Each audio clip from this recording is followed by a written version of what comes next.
Hey, okay, guys. So this is week 6. It isn't week 6. We're a bit further along because something called Thailand and life got in the way. But some of you have got a little bit of a way to go yet. Others have really gone for it, which is fantastic. Once you get started, it is difficult to stop because the wins will keep you going. It's just managing to get to that point where it becomes automatic. Now, all of you are going to need a plan of what you want to achieve. Now, with that plan, you can then work it backwards of how and what you're going to do. But what we're going to do now is, when I work out how to share my screen, is we're going to do a quick overview of what is where and what you need to be doing. I'm going to show you something I've never shown anybody else before. So that's a little gem that actually pinged through my brain the other day. And I thought, oh, that's a very good thing to be doing. Now, it won't help with sales of your beauty stuff particularly, although there probably are a few things in there that it might help with. But it's quite a funky way of finding stuff that people want for a blinking good reason. And also, it's going to help you to help somebody else, which is always a good thing. So let's just share the screen. Sharing my screen. Now, which screen is it going to ask for? Let's have Amazon. Now, I don't know about you, but over the weekend was quite an extraordinary weekend for sales. I was quite surprised, given that a lot of people were with family, friends, doing stuff, and whatever for the coronation. So even if you weren't a coronation fan, you were still doing something. So having pretty cool sales at the weekend, and I know a few of you have as well, then all good. If that's how it's going to grow from now on, then that's exactly where we want to be. Now, the only way you're going to do that is either merchant fulfilled or Amazon fulfilled sales. Now, the easiest to get for you as brand new people is Amazon fulfilled, because merchant fulfilled in your first few months is actually really, really difficult to get the buy box for certain things. Now, a reminder of what the buy box is, because I had to explain it to somebody who buys on Amazon today. It's whoever Amazon have given the sale to. And it's all about an algorithm. Great big long words. We don't like a long word. It's about how quickly you sell, pricing, how quickly customers get stuff, positive feedback, preferably not negative, on you or the product, and a few other little things that it throws in. It might even be down to location on occasion, but we're never going to know exactly what the magic formula is for it.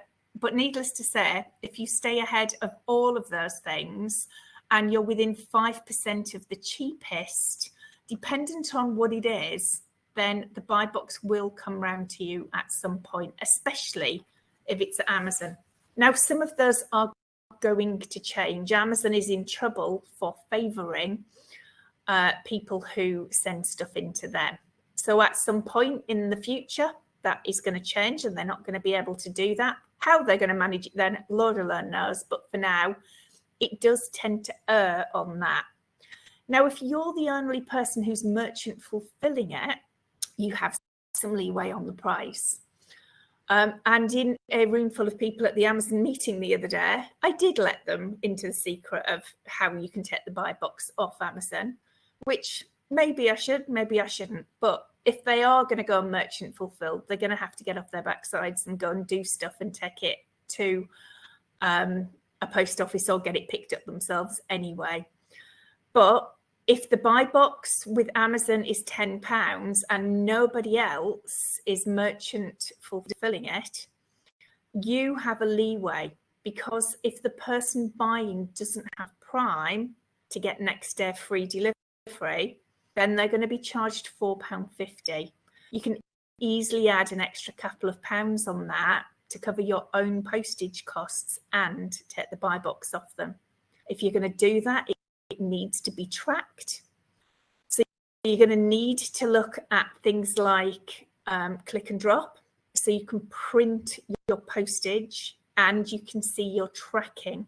And that will auto update your Amazon Seller Central and give the tracking there. But you really, really do have to be able to fulfill it quickly. Now, if they want it tomorrow, you can change your postage. Now, a lot of that is going to go on up here in your settings. So you can go and change your shipping settings in here. Now, I set next day delivery at £6. Well, I can tinker with varying things, but if they want it, they'll pay for it. And I've just had that in the past week with tins of chocolates that people actually wanted for the coronation. So if there are things they want really quickly and you can get it to them quickly, they'll pay for it. So don't be afraid of pricing. If they want it, they will pay for it. We all do. We're creatures of habit. And quite often you're getting somebody out of a mess. They've forgotten a birthday, they've forgotten something special, or they need it because they're going on holiday with a lot of the stuff that you're selling. So just stay ahead of the game. Now, most of us, in fact, probably all on this call, are aiming at the UK market. There is a time and a place where you want to go further afield and you want to take a bigger market outside the UK. As a new person, I don't believe that you should be doing that yet. You need to understand what is going on around you first, and then come back and think, right, now I'm going to tackle America, or I'm going to tackle Germany, because they're two big places.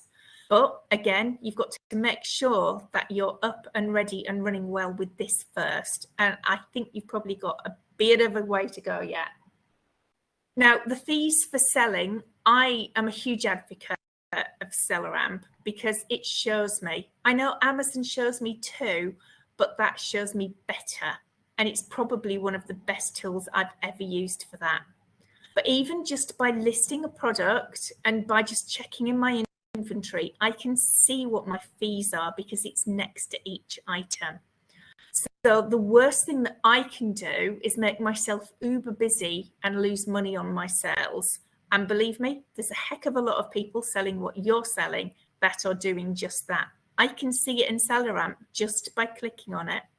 And I am going to go and show you in a minute with something on that. But I'm just going to go through a few of these things very quickly first to remind a few of you where they are. Now, your name up here, you can change. So when you're picking a name or you've already picked one, you can change that without an issue in most of the countries except Germany. If you're not selling in Germany at the moment, it's irrelevant anyway.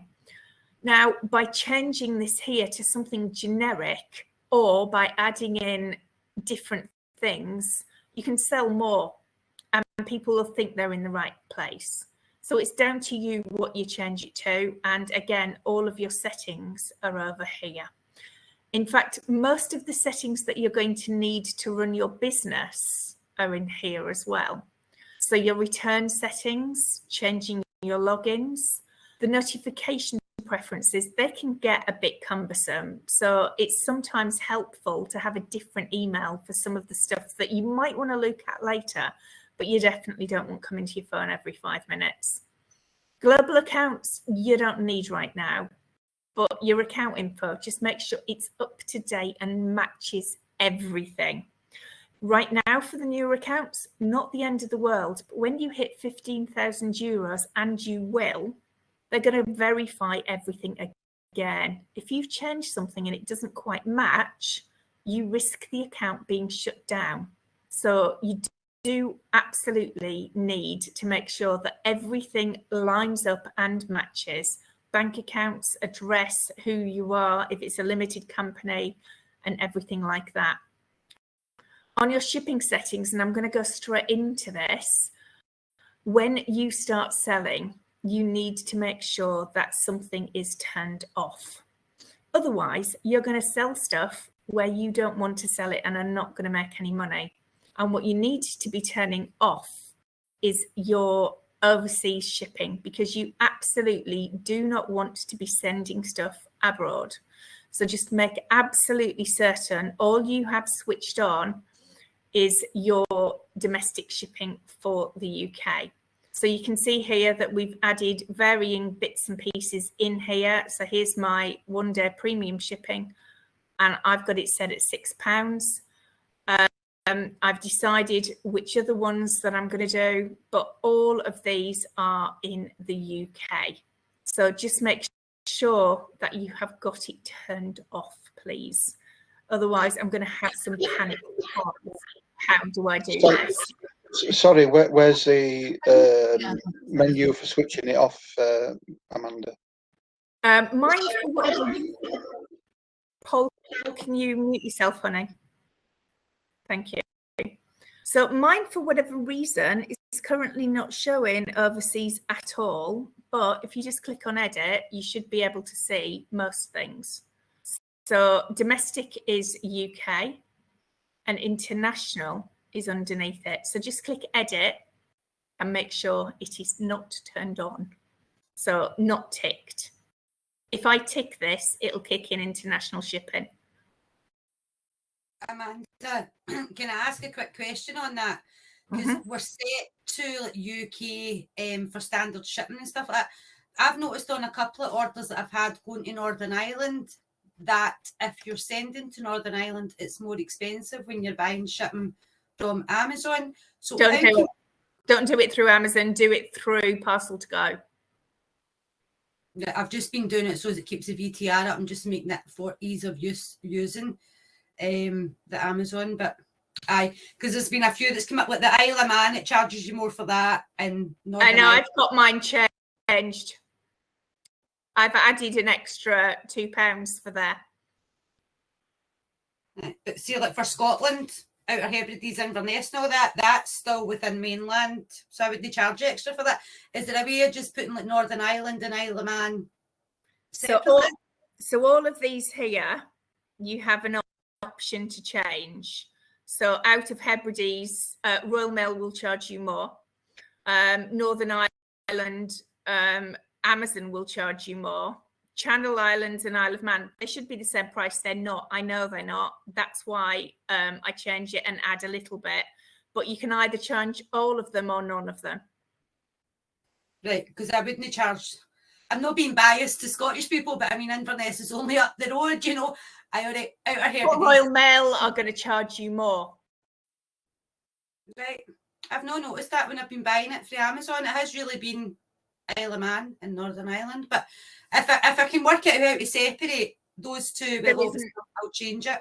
There isn't. You can only do either all of them or none of them. Right. Or you can choose the shipping elsewhere. Aye.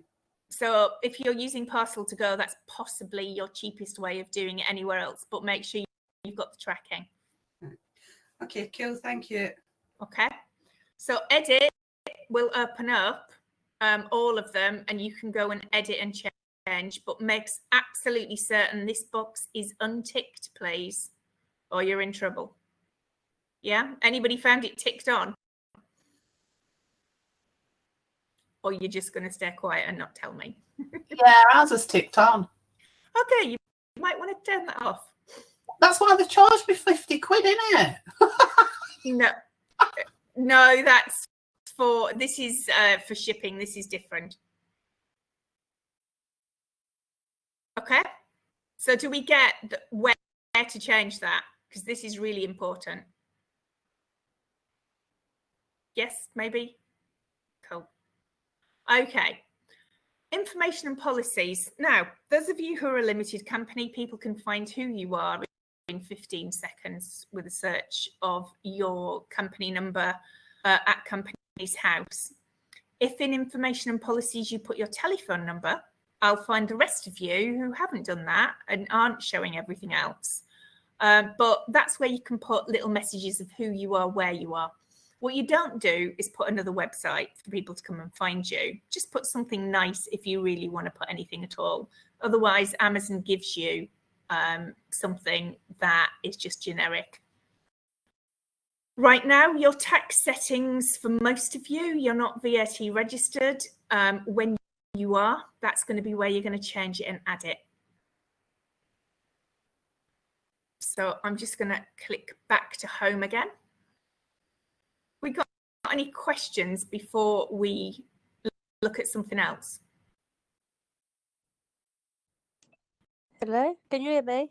I can. Yeah. Sorry, I've got a bit of a cold, so I might sound a bit bunged out. That's all right. But does everyone enrol in the VAT calculation service? You like automatically like send invoices? Are you VAT registered? No. Then you don't need to enroll in it. Okay. It won't send them for you anyway if you're not VAT registered. Thank you. All right then. Now, it's a good question though, honey. Somebody might send you a message that said, please send me a VAT invoice. Yeah. Your set response will be, you have not been charged VAT on this purchase because I am not yet VAT registered. Mhm. If you would like an ordinary invoice, I can sort that for you. However, you can just download your order from your Amazon portal.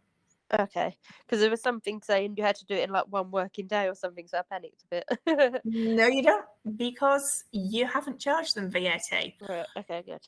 Are you Thank you. VAT exempt yet? Okay. Thank you. Are you VAT exempt yet?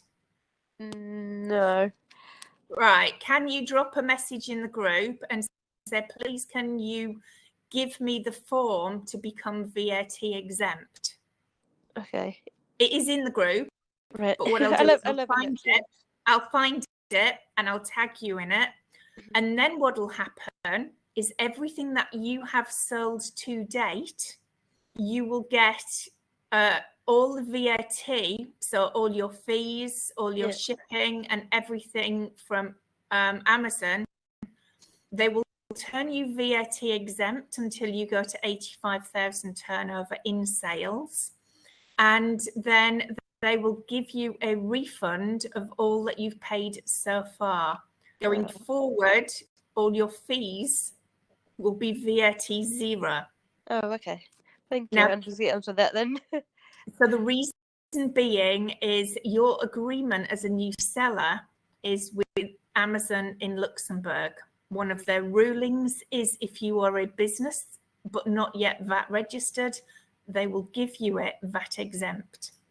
It will take you a few hoops to jump, but you will get a refund. Okay. Lovely. Thank you. No worries. Any more questions before we move on? Okay. Those of you who've had a heart attack because you've got shed loads of these on here, it happens all the time. Don't worry about it. Julie, you've got a few more than perhaps most people. I'm just going to need to refresh that because it won't let me out. As long as you have turned off this section here. Now, sadly, Amazon frequently add new countries. And when they do, they turn them straight on because they think you're going to want to sell in there straight away. Now, if you're doing this with us, then please make sure that your system looks like this. Anybody who doesn't, can you put a message in the group and say, help Amanda, I seem to have international listings. You do not want to click get started. You do not want anything in any of these spaces. Is there anyone on the call who's got anything in any of those spaces? And now I can breathe a sigh of relief because you haven't. No, do you know?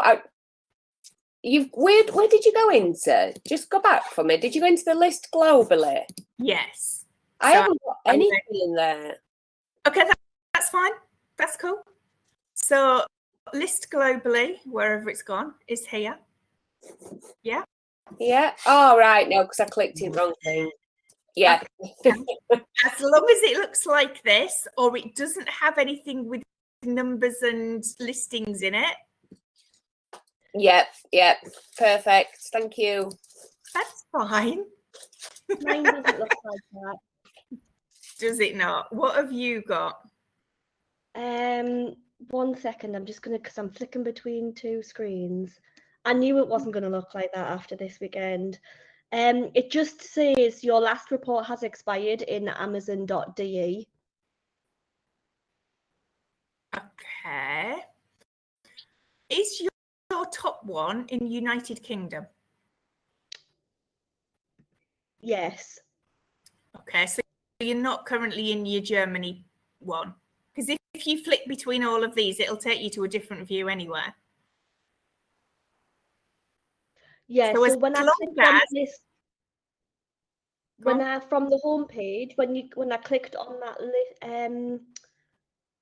the global listings or the box list globally, and then I clicked on the manage international listings. Is that the bit that you clicked? Right, so I'll show you again where I went.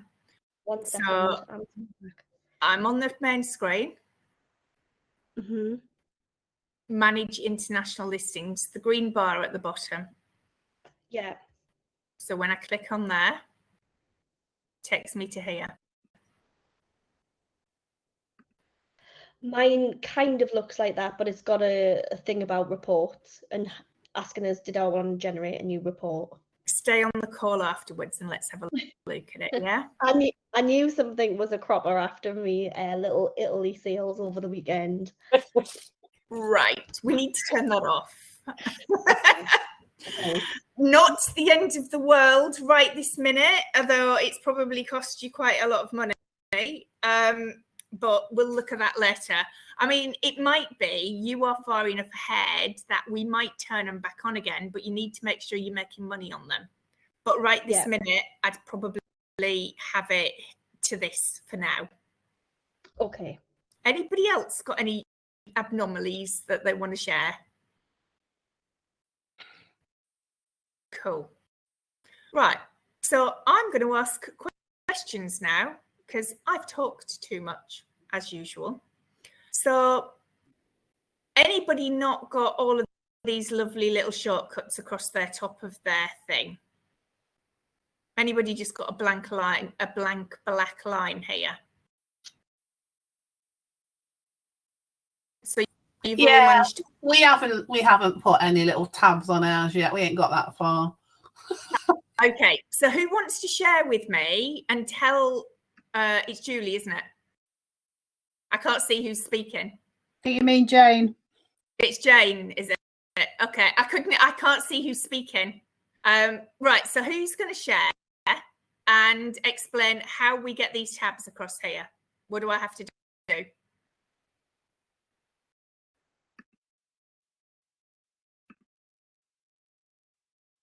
So you go to the menu from the home page. Okay, to here. And then if you hover over something like catalogue, and then there's another menu comes up to the right, and you'll have some bookmark signs next to certain things that you can turn on or off. And if you turn them on, then those things appear on your top line. Fantastic. And that is exactly it. All the way through, pick the stuff out of here that you need on a daily basis, and then you don't have to go play hunt them. So you literally do just click to turn them on and off. It's a radio button. It's either on or it's off. And then these are just the speedy ways to get to where we need to be to do stuff. Yeah. Thank you. Okay. So add product, pretty straightforward. What would our process be to add a product?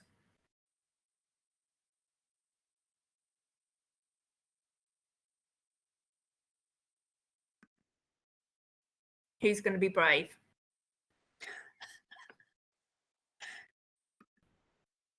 Do you want me to go again? I was going to say, I'll be brave. So I check it's saleable first. I want to know it already sells. Although there are times when I will list something that doesn't sell first, but I will have gone on amazon.co.uk, or I would have used the SAS app on my phone or the Amazon app on my phone to check something. So the very first thing I would do is find the product first, because I've seen it. Yeah. So I actually do have the app on my phone. I don't actually know where my phone is right this second, but every product has a barcode on it, or it should have. So even if I haven't got anything that I can scan it with, I can actually just type in either what it is or the barcode. And this tells you how poor my diet is, because I've just taken these off my desk. Now, this tells me that 63 of those sell a month and at what price. But it's really important to me that if I'm going to sell this, that one, I can. Now, this here is telling me it's restricted. So it's gated for the product for Kettle Foods in grocery. I've sold other stuff in grocery, so I know it's that I'm gated on.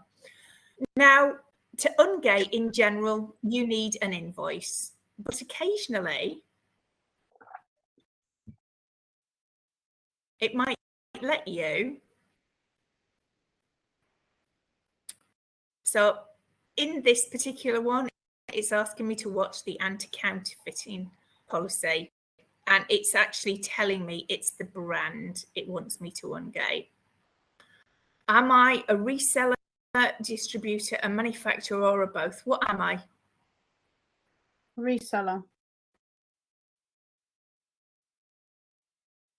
So it's saying, which of the following statements describes your responsibility when listing products on Amazon?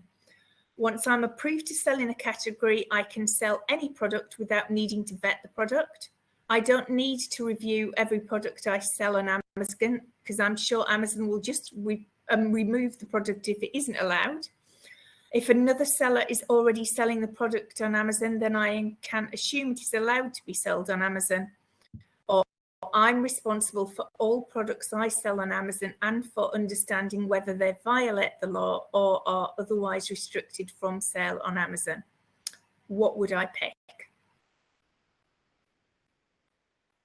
See, if it's on Amazon, you assume it's okay.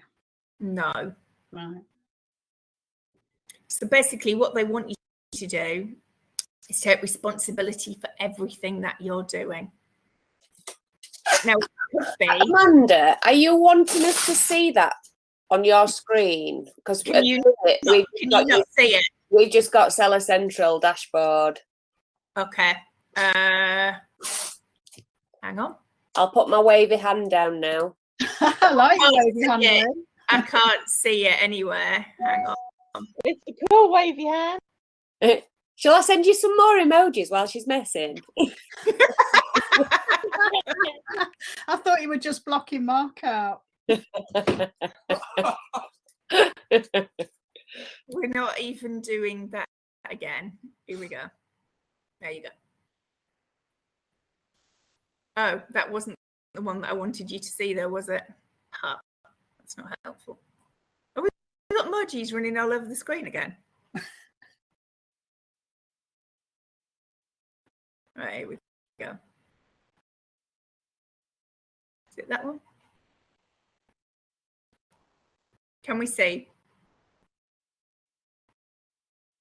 Yeah. Can we see the screen now? It's really small handwriting. Oh, I can see a guest doing the hands up. That's cool.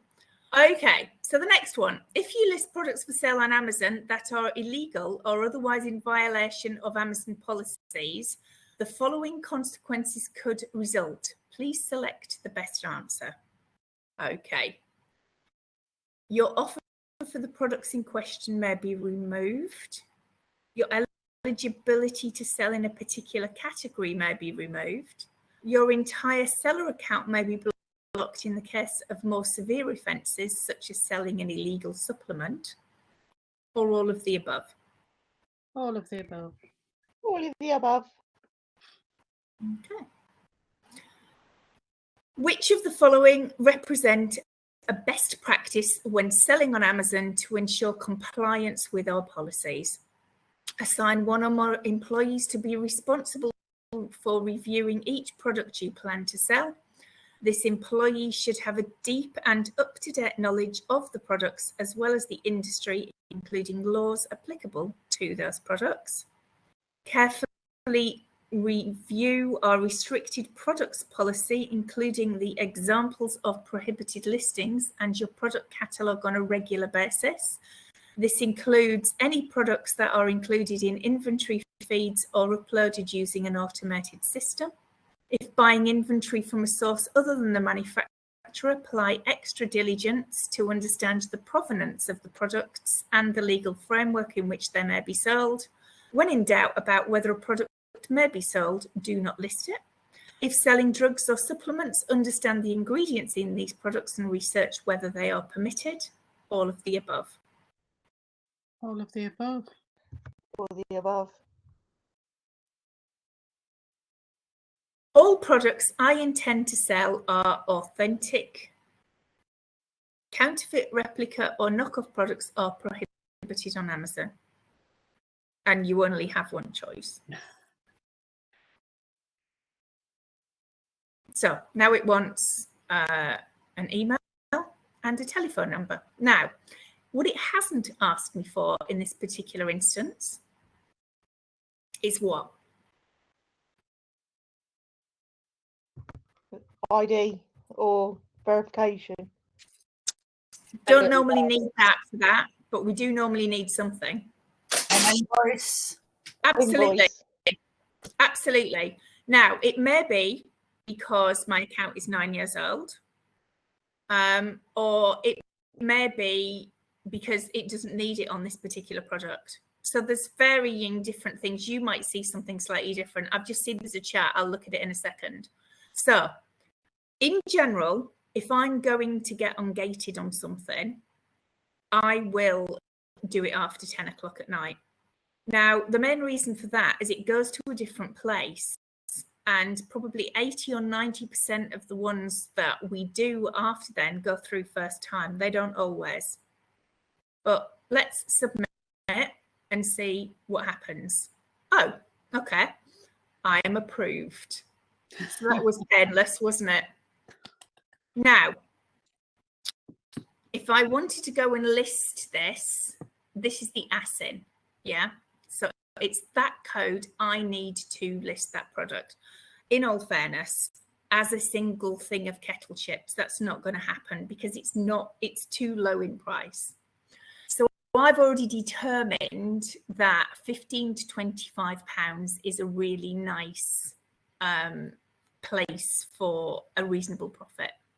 I've got the same 24 hours in a day as everybody else. So I'm not going to list something that's a couple of quid because the chances of me making a profit on an individual bag of kettle chips is pretty remote. But I might do it if I can make a profit by doing a minimum order quantity of them. So I'm not going to go and add kettle chips. There was something I bought to play with before the coronation because I thought it might be something people would buy in a set for stuff, but I might look at it and revisit it for barbecues and stuff like that because it's incredibly important that we follow the trends of what's happening. So come Halloween, that entire 6-week lead up to that, you'll find stuff for kids' goodie bags for trick or treating will suddenly shoot up. In the summer, you're going to have things like, the dry oil, obviously, and suntan lotion and stuff like that. So if you are thinking like your customer, you will get your sales much higher. Right, I'm just going to go and look at some messages because I can see in chat. How did you get to where you're showing on your screen? So I don't know who the message is from, but I'll go back to where I am. So I'm showing, I can see selling application for a brand. Is that what whoever it was left the message is saying? Whoever the message was, can you unmute and ask the question, please? Yeah, it was me, Amanda. I just wondered where, obviously, I think when you started, did you scan a barcode? I did. I went to add product and I typed in a barcode, but I could have scanned it. Right. So and then it's adding a product, is it? Yeah. So when I went to add the product, it wouldn't let me straight away. It asked me to apply to sell it. So I did. And then it took me through this process. Now, in general, this won't give you it straight away. And you'll find, can you still see my screen? Yeah. Right. You'll find in your sections down here that you'll have places that you've already gone to try and get approved. But this particular one here gave it me straight away. It doesn't always, but it'll send you a message anyway. If it approves you, you'll see it straight away and can list it straight away. If it doesn't, you've got this little section here and it'll show you all the places that who you've applied to be ungated for. Now, what can you see?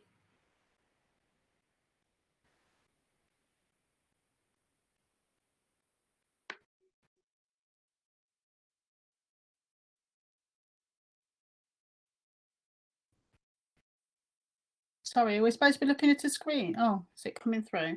I've just switched it so I know. Yeah, sorry. Right, so kettle branded, approved. An asin, I suspect that's a dry oil asin. At some point in the past, somebody has said it's fake and I've been jumped off the listing.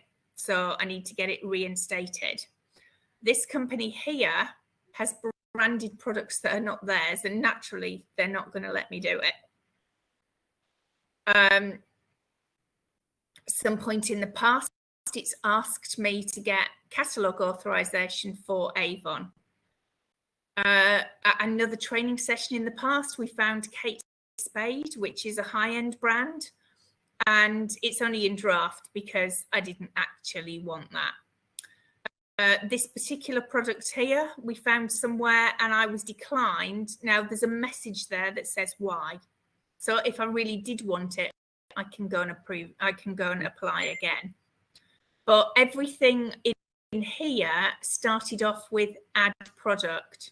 So with the product I found that I wanted to sell, I went to add it and it would take me to a selling application. More often than not, it's going to want an invoice with 10 or more of that particular product on it. So I would make sure I can find that and upload it if it asks me for it. It didn't in this case.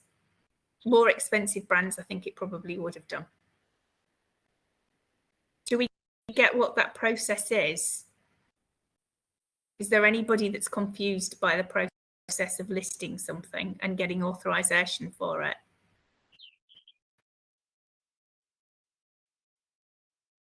Cool.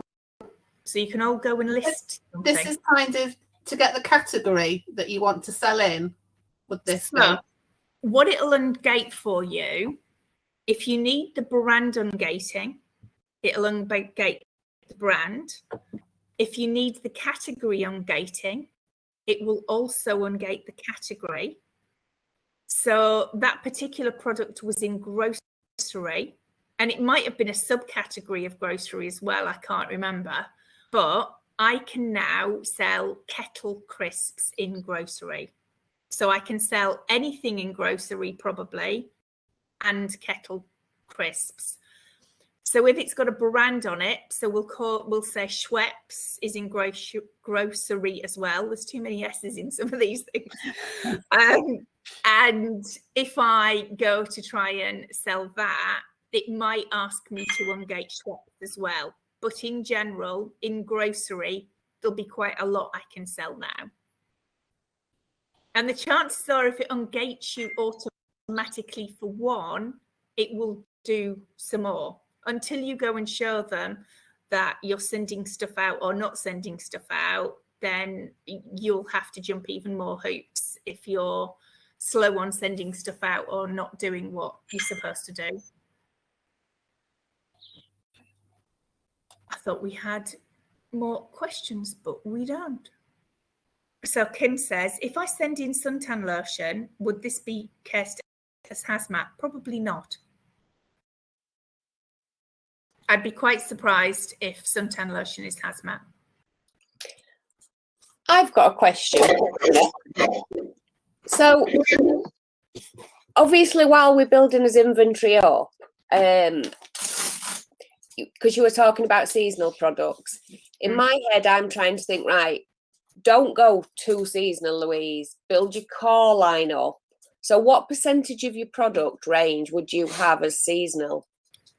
So, most of what you're doing should be evergreen. But at certain times of the year, you will spot a huge spike in what's selling. Now, you have a report. Let me go and switch to my report. I'll just share my screen again to show you what I'm doing.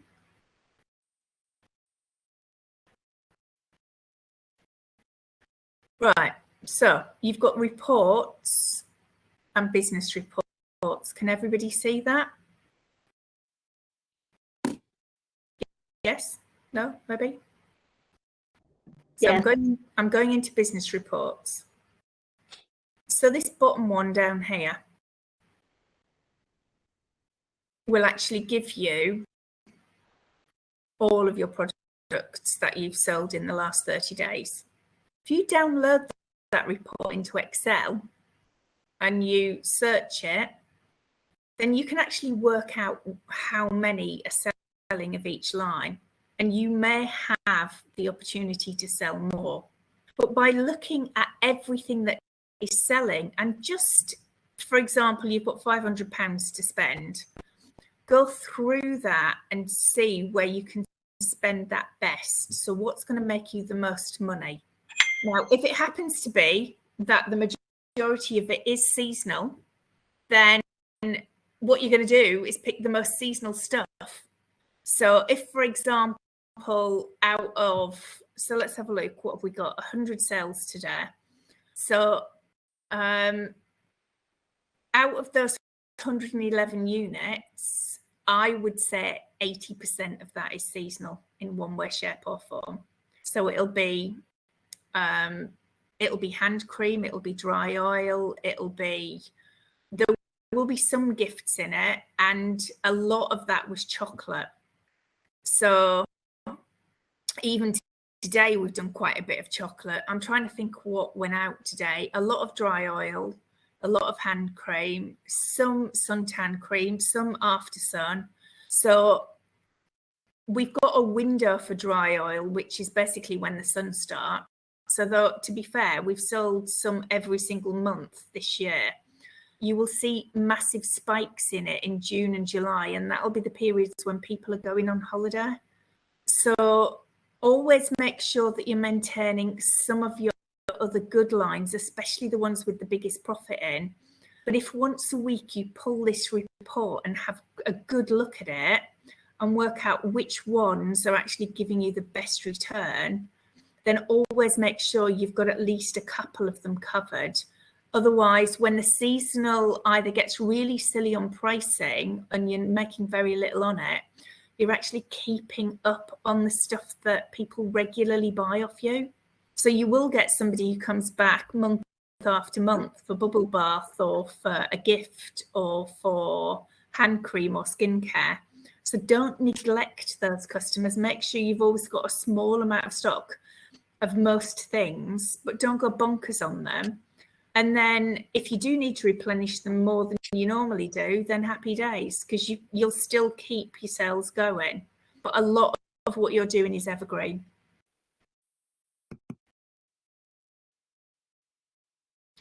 Does that help? Yeah, it does. Thank you. And I've seen that before on that report, but I've not looked at it properly. So I'll have a look at that tomorrow. Thank you. It just, if you're staying ahead of the game, you'll see that you're regularly sending certain things, but your best bet is to look where the money is. Yeah. Oh, 100%. Yeah. It's irrelevant selling 7 figures worth of product if you're making no money and you're basically killing yourself. And I've been there and done it, so I can say that with authority. Yeah. Yeah. No, that's not the plan. We'll learn from your mistake on that one. Well, it weren't a mistake. It were for a reason. So there was a good reason, and it did go particularly bonkers. But you don't need to do it. But this is by far and away one of your best reports on here. Right. There's another piece of software out there that could do bits and pieces for you. But till you get to that point, I'm going to stick with this report. Fab. Thank you very much, lovely. No worries. Right. So let's see what else we've got going on here. Right, anybody remind me what a safety claim's for?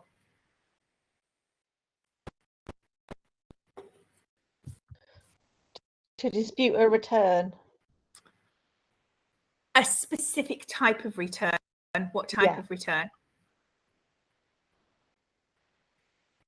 Whether it's not being used or the buyer is lying.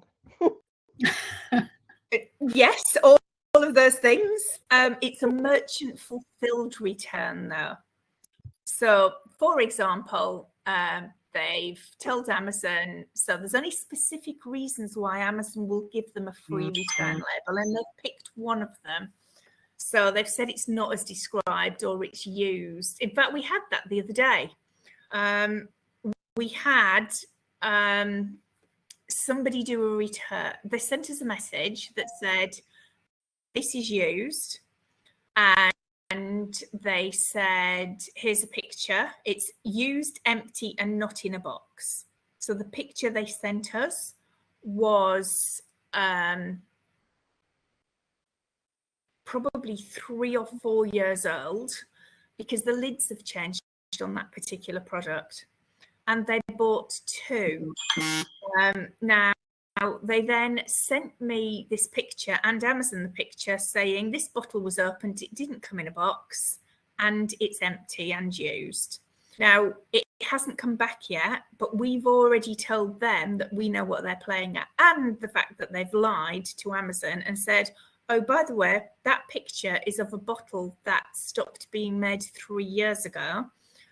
So when it does come back, it is not the bottle that we sent you, and none of our stock goes out unboxed. Now, Amazon are more likely eventually to believe us, but it hasn't come back yet. You will get people who will try. If Amazon have refunded them automatically on the first scan of the return label, we will file a safety claim and we will claim that back. So, yes, safety claims are for returns and usually for lying toe rags of buyers. However, you should get it back. Somebody has a lot of Skin So Soft in stock, but I'm sure this will be hazmat. How long does it take to be able to sell hazmat? Not all of it is hazmat, honey. There's a couple of listings that are not. Try sending them in and see if you can find which ones they are, or somebody very kindly might tell you. If you do hazmat as merchant fulfilled first, you will be invited, and then when you go and apply, they'll probably say yes. Does that answer that question? There are 2 listings that are not hazmat at the moment, although that will change. Sorry, Amanda, I didn't catch that. It's very intermittent as they sound tonight. Is Skin So Soft a hazmat? In general, yes. Paul, I'm putting you on mute. Hang on. Putting me on mute. I need to go back and go find where you are. Paul, Skin So Soft in general is hazmat. There are 2 listings that are not. Or there were 2 listings that are not. I think they're 3s. So go and try and list on a couple of 3s. It will tell you if it's hazmat. V6 and 7.1 are the ends of the listings that are non-hazmat. Okay. So there you go. That's giving you a hint. Go and find listings that are ending V6 and 7.1 acid. In general, anything with a perfume element is hazmat or that's flammable. So particularly, I found this old bottle in an old purse. I don't know if you can see me, but this is the original Planet Spa pillow mist. It was in a bag. Not only does it have a great big warning sign on the back that says that it's flammable and hazmat, but it absolutely is. Although I nearly had a flammable cat today, which wasn't a good place to be. I decided to have a very lovely candle on my desk, and she wandered across the desk and stood on top of it and singed her phone. Till I kicked her off and turned the candle off. But there you go. Okay. Have we got any more questions of where we were at? I'll take that as a no. Right, so we've done, right, this dashboard here, anybody put it on? Now, it's not just where this takes you to home. It actually has varying things now. It's out of date. Amanda, we're not seeing anything other than us. All right, let me just share. There we go. You see it now? Yeah. Okay. Yep. So this is what's labelled dashboard. Okay. Now, it isn't up to date, so it's not instant real time. As you can see, it's only showing £175 and 17 units ordered.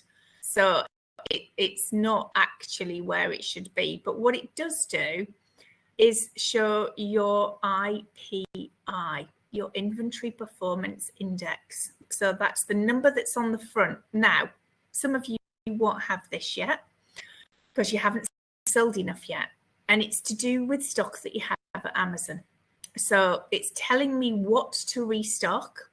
It's telling me where my excess inventory is. Louise, this is where you're going to find what yours is. So this will show you which ones to reduce to get those fees down. Do you remember we had that you asked me earlier?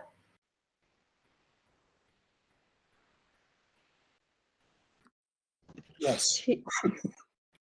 I was going to say she's either gone to get a coffee or go to the loo, but hopefully, or whatever.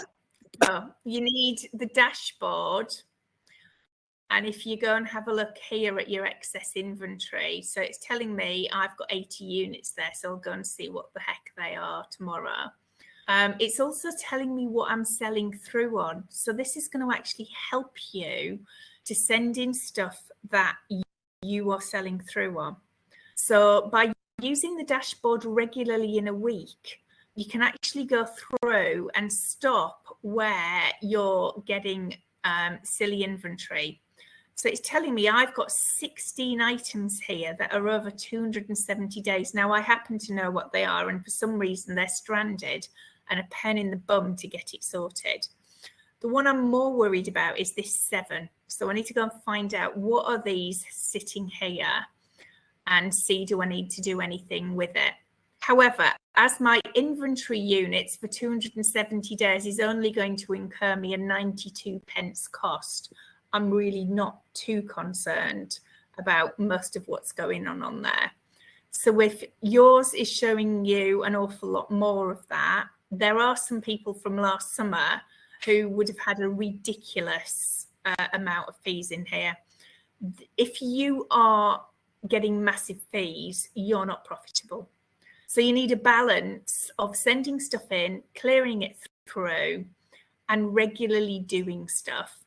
So it'll tell you what to optimize, what to send in, and basically keep you in a good space. Now, there's a whole heap of things here that you can actually go and read and watch, but go and look for the dashboard, and that will give you an indication of where you are. Now, your capacity limits will change dependent on what you do. It used to be that as a new seller, you would have 1,000, but it has changed a little bit. It's actually much better for you. So basically, the more you send in and sell through, the more it goes up. So just stay ahead of the game and keep ahead of what's going on in your dashboard. Are we good with that? Yes, thank you. So A to Z claims. Anybody want to remind people what they are? Would you like that politely? Because if you I do think it, polite is good. could it possibly come from me then? I'm sorry. Okay, so an A to Z claim is when a customer is claiming it hasn't arrived, or you won't give them a refund of something they'd sent back. There's a few different reasons why you would get an A to Z claim. You shouldn't be able to get an A to Z claim on an Amazon fulfilled. It should only ever be on merchant fulfilled. Quite often, sadly, at the moment, you're getting people playing the system. Sometimes they don't get the item. So it's imperative, apart from the fact you're being tracked on it, that everything is actually tracked. So keep your A to Z claims down. 90% of the time, you will lose them. If it's got tracking on it, and especially with a picture, and you do lose it, you can go back and actually say, this is clearly delivered. Sometimes they do turn it around and give you the money back, but you just do need to be careful. Feedback. Let's go and have a look. I'm not sure whether I'm going to have to. Can you see my feedback manager, or can you? Was that a no? Yeah, can see it. Brilliant. Okay, so feedback is tracking over a lifetime, 30 days, 90 days, 365 days. It's imperative that you keep a check on this. To get positive feedback is like pulling teeth. To get negative feedback, you have to be slightly rubbish. And most of the time, it's beyond your control. You do get very random ones. I think I've mentioned to most of you about the book on witchcraft somebody claimed to get, which, yeah, anyway, it is what it is. But staying ahead of the game is good. You do need to keep a reasonably high level of positive feedback. This won't stay like this for long, even though we clearly are doing everything we possibly can to help people. And sometimes it's actually just another seller that's done it deliberately to affect you. So nothing you can do about that. Account health and performance notifications are linked. It will tell you if you've done something wrong, and it will show in your account metrics of what it was you did wrong. So you do need to stay ahead of just doing stuff and responding to things. You will get a shed load of notifications from Amazon. You will learn what to turn off and what you need to do something about. You'll also learn to get skin like a rhino and not have an absolute heart attack with the exceptionally poorly worded stuff that you think you're going to lose your account immediately. I do get a few of you having an absolute panic. Usually it's just the way they're worded. It's a very rare occasion where you're going to give me a heart attack where we know we need to do something. So just keep an eye on what they're saying. It's usually going to be, we've removed this listing because. So unless you've got shed loads of stock in on it, I wouldn't have too much of a panic. It does happen. Sometimes you can reinstate it. But yeah, it is what it is. But staying ahead of your account health is absolutely a good thing. Now, this little beauty here is only for your merchant fulfilled ones. Now, when they want to return it, if they've changed their mind or they're telling you it's the wrong item when clearly it wasn't, the chances are these are not going to come back to you. Now, if they've lied to Amazon and they've told it it's not as described, or it's the wrong item, or whatever, Amazon will send them a return label. Now, if it's hazmat, they might not send them a return label. You have to provide it for them. Now, this particular person has actually rang me because there was a sheet in it that said, if there's an issue, get in touch. And we had a long discussion, and she's not sending these back. But of the 10, 11, 12, whatever there are in here, that's not coming back. That's not coming back. If this comes back, this person has bought off somebody else, not us. If it does come back and it's used, we will file a CFT claim. This person here did 2 orders on the bounce, and they are sending them back. They will get a refund, but it'd be less our costs, and we've already told them that. And even though it automatically tells them, I contact them and tell them as well. They may not come back. This one is the one that says damaged and used. I would be highly surprised if this person has the gall to actually ship these back. They're getting free products that they're going to go and sell on eBay. So of all of the ones that are in this back office right now, if we get 2 out of them, I'd be quite surprised. But sometimes they say they want to send them back, and when they realise that their change of mind purchase is actually going to cost them money, they don't do it. But you do need to know where it is. You don't need to auto do it anymore. Sharon, you want to say something, darling? Yeah, I find your buyer comment on this one very strange. Product received was original dry oil, not the insect repellent ordered. Now, the reason I find it strange is because I was having a look at my voice of the customer this afternoon on, not on this ASIN, but on another dry oil listing, and it's the exact same comment, that it's saying this is original dry oil and not an insect repellent. I wonder if there's some naughtiness going on somewhere. This particular lady did ring me this afternoon, and she's not sending it back. However, if you ring me tomorrow, is your buyer called Maureen? I don't know who the buyer is, because it doesn't actually, it doesn't tell you on the voice of the customer, but it was one ASIN with like 3 comments very similar to this is the original dry oil and not the insect repellent that was ordered. I explained to her that Avon would never put that on the bottle because they can't, or they need different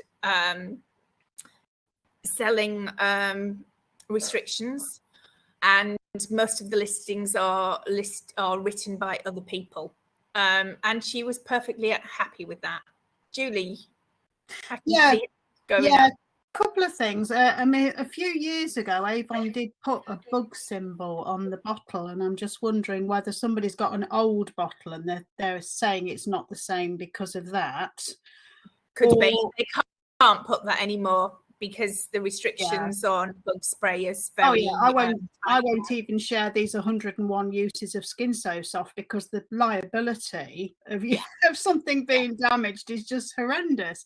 The other thing I was going to say was, if you have somebody who consistently did this sort of thing to you, is there any way of blocking a buyer? No. Right. But you can contact Amazon and prove it and show them. Right. Now, I use something called ShipStation, so I can see all of my buyers, and I can just put their full name in to see how often they've ordered from me. Then I can go find the orders, and I can say 3 times this buyer has claimed this, this, and this. They can lose their buyer account. Right. Can't block them though, unfortunately, which is slightly frustrating. Yeah. Somebody else has an impression. Jane, no, you can't officially say it's a mozzie repellent, but a lot of the listings are already pre-written.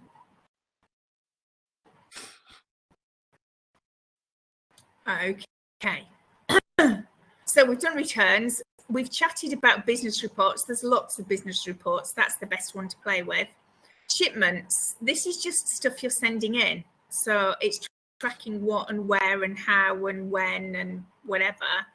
But they're the top ones that I'm likely to use on a regular basis. But essentially, it's going to be all about working out what sells, sending some in, working out your 30 days on it. So test it. If you're merchant fulfill testing, I do 1, then 3, then 5, and basically staying ahead of the game. If a customer is sending you a message, there is an issue. I have an issue. I need to go and deal with this in a minute, but it's 8:30 and I think it's time for a break. Is that a good call? Yep. Let me just get back to where I need to be. Have we got any new messages? No, we've got all the messages on. So do you want to go and grab yourself a drink or go to the loo or whatever it is you want to do? Thank you. Is that cool? I can see you all now. I've just changed it.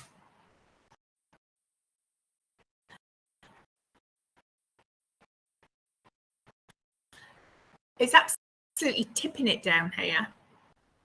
We had hailstones like golf balls earlier. Sun's shining up here.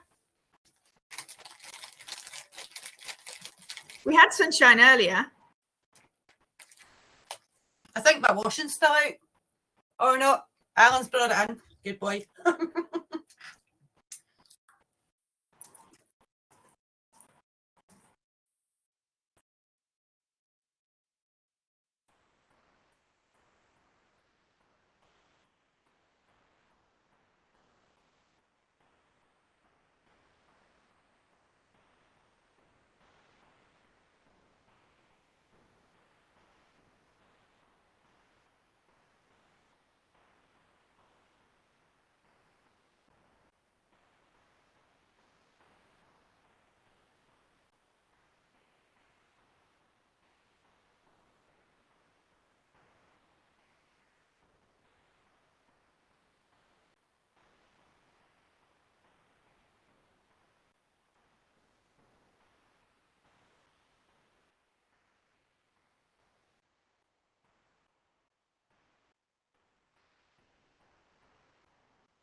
Is Mark doing a demonstration on how to ship products to Amazon?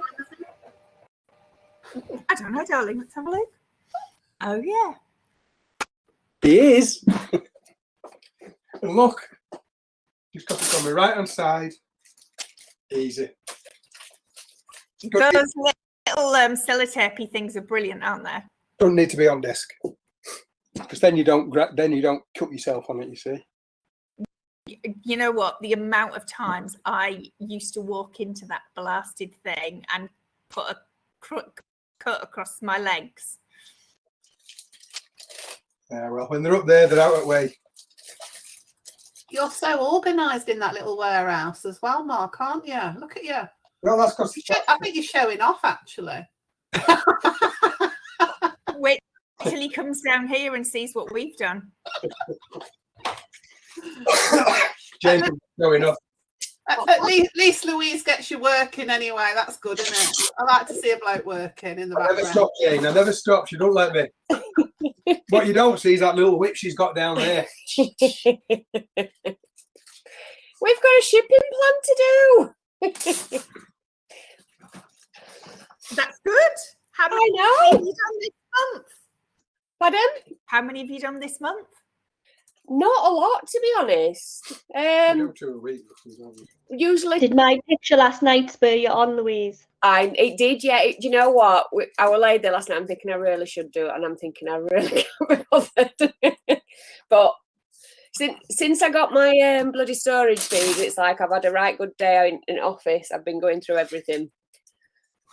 So yeah, it is just about when you get started. It's you get started with something, then you start focusing on a few bits and pieces, and then you kind of get a bit more serious. And you think, well, hang on a minute. If I've done this while I'm just toying with it, what happens if I do this? Yeah. What happens if I put some effort in? It's amazing. You know what?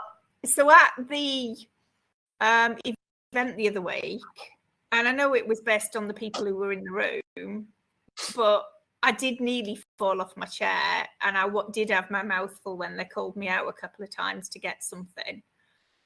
And I thought, well, hang on a minute.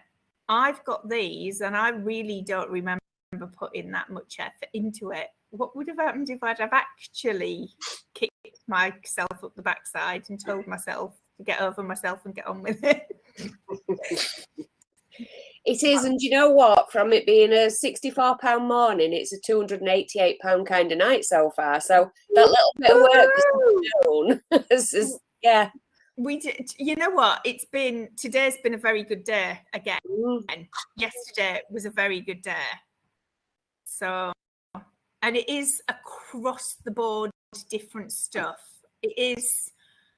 So it's cleaning stuff. It's chocolate. It's dry oil. It's perfume. It's toothpaste. It's, it isn't just relying on one focus. Yeah.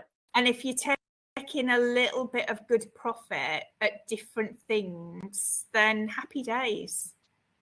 I know, indeed. He's been having a savers shop this afternoon, hasn't you, love? It's all bagged up, ready to go. Funny of that, I might have actually gone to one today as well. Yeah. I couldn't get what I needed on an online supermarket because they'd sold out of something I wanted. It said toothpaste man's here. Toothpaste man's here says, can you just not take it off shelves next time? Can you just ask us and we'll give you a box from back? No way, is that what he said? That is just funny. Yeah. I used to get that in the pound shop or Poundland. They'd tell me when the delivery of chocolate oranges was coming on a pallet, and they'd give me my own parking space at the back and say it's coming at such and such. If you just rock up at the back, we'll just load it into the car for you. Is that sad? It's like toothpaste man's in again. But they have to get a certain person because they can't all put multiple through. So no. So your store manager says, you come here a lot, don't you? Yeah. Oh, I'm all right. He says, right, next time, if you just tell me, I've got some boxes in back, you can just take boxes. And then we don't have to unpack them and stick them on the shelf and put them in order. It's fine, no problem. I'll just give you a shout. That's just funny. Have we got everybody back yet, or are we missing? I think we're missing one or two still.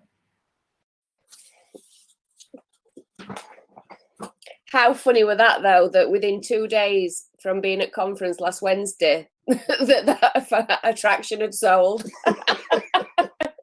From it being out of stock when we sat down at dinner to about 10 on listing. Obviously yours sold because we shipped it. Yeah. And so I had mine, and I had another one from somewhere. All right, well, what's that on our table? Ivan. Did you take Ivan's? No, his was a man's one. Oh, of course it was. Yeah. I've listed that for him, but the women's one's the one that's selling, and that's because it's selling at 17 quid or thereabouts, but it's 22 in the catalogue. I know. I was looking today when it had gone. I thought, right, should we have a look at that? But yeah, might have to lift the price on it. There weren't anything in it, not from what I could see. But even if we take it up to 22. what is it, 22?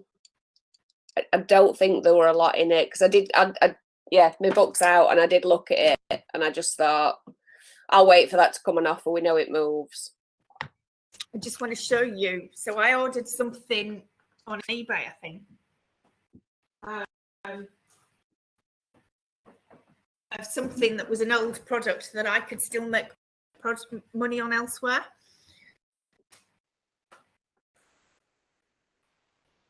And it came with the Reps book with their stickers on. Right. So whoever this is, gosh, it's an interesting, Christina Zach. Is that anybody's? No, I wish it was. Hey, it was an eBay rather than an Amazon, but there you go. Right, are we good? We've lost a few. I don't know if we lost. We've lost Louise or Lou. We've lost. No. No. Okay. I should have muted that for a bit, but clearly I didn't. But hey ho. Right. Any burning questions that you want me to go and show you where something is or what something is? I just want that storage report when you get a chance, please. Oh, yeah. On it. We went to Lou when we talked about storage reports. Right. Okay, that's fine. I'll show you where it was. He's written it down, Amanda. Has he? Oh, I've got a little question, and it's only because I'm nosy. Never. Is anyone selling the new Protanol eye cream? Obviously. Why would you not be selling it when somebody's spending 6 figures on advertising? Yeah, but is it Asmat? No. The ones that I've looked at are coming up Asmat, and why would it just needs no, needs an exemption certificate sending on it. It's not hazmat. Well, that's what I thought. But I'm like, I had that problem when I did my new bundles, and I think it's the Protanol that's thrown it out. I'm not sure. So you need a video on exemptions. And is the Anacin that Avon have put on there for it? Because yeah, it's not on that listing that Sean did. Well, you see, they're a bit naughty, but I'm going to go show you something. So let's just go on here. Actually, we're going to look on that one in a minute because that's another way to find things. Let's just... I did promise I was going to show you something that I've never shown you before, and I am. Oh, why are you not doing this? Right, here we go. Right. So, share screen, and amazon.co.uk. There we go. Okay. That wasn't where I wanted to be, but okay. I'll share with you what I was going to share with you anyway, and then I'll go back to what I was going to show you in a minute, if that's okay, only because of where I've come in. Can you see the screen? Yep. Okay. This is a charity. Does anybody know what a wish list is? Yeah. So basically, quite a lot of charities have a wish list of stuff they want or need. And instead of donating money to them, they share their wish list to their groups or their emails or wherever. And their wish list is they mainly help men that are living on the street. So they've got waterproofs and chocolate and T-shirts and varying bits and pieces. Do you think that if you sold any of these asins that you've got an audience because it's on their wish list?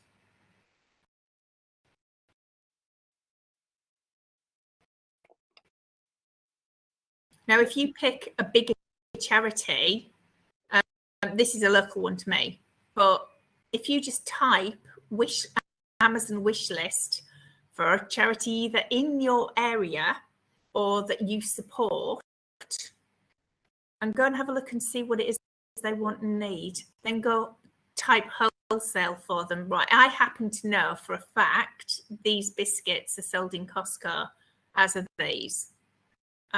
So you just need to go check, am I going to make any money by having these as part of my inventory? So you're definitely going to make money on the Walker's crisps. That's a Costco item as well.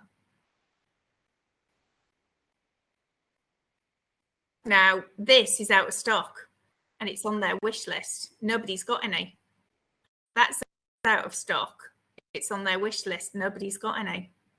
Now, all of these charities regularly share their wish lists. So you're helping them and yourselves if there's profit in the goods that they're selling. So it gives you a very easy win to go and find other products that you might want to sell. How have you got to that page, Amanda? Where are you from your... So you can't find it in your back office. Can you see just a Google search page now or not? No, you can't. Right, so I'm going to stop sharing and I'm just going to share. There we go. Share screen, Google. No, I just want new tab. Right. So you're now going to see my Google page, yeah? Who's got a charity near them who thinks they might have an Amazon wish list? Oh, what's the name of the charity? I've got one I Well Project give things to quite often. But Well Trust. Sorry, do what? We've got a local one, the Well Project. Right. Do you know they have an Amazon wish list? I've no idea. Just bear with me a second. I've got one that I actually buy things for their wish list. It's Chloe's and Sophie's Special Ears Fund.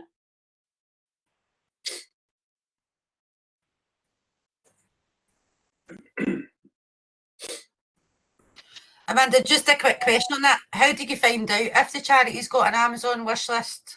You do a Google search.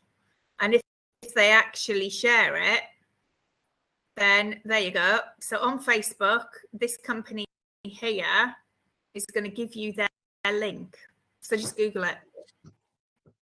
But if you think of lots and lots, they used to give you a list of it. But basically, they haven't. It's just a video. Videos are really not helpful. You actually need the link of what it is that they've got. Oh, hang on. We might have a link. You found it? It's the link for the video. It's the link for the video. It's not the link for whatever. You Google it and you go find it in a post. It's almost certainly going to be in a Facebook post. That's why I found mine earlier. But basically, when you go into it, it will give you everything that they're looking for. So I'm going to go back to the one that I knew about. These are on my doorstep. I knew what they had. So I now know, and I'm sure that's a Costco as well. I now know if I go through all of these. You're still on your Google screen, Amanda. Oh, right. Okay. Sorry. Go back to my Google screen. Let's see if I can find it on here.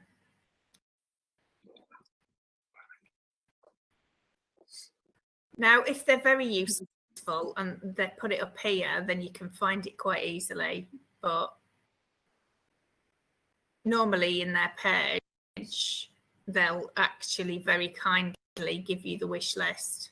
So you can just go have a nose through and find it, or you can do a search on the page. But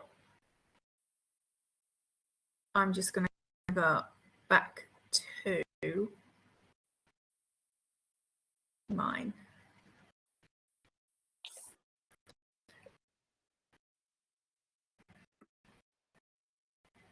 There you go.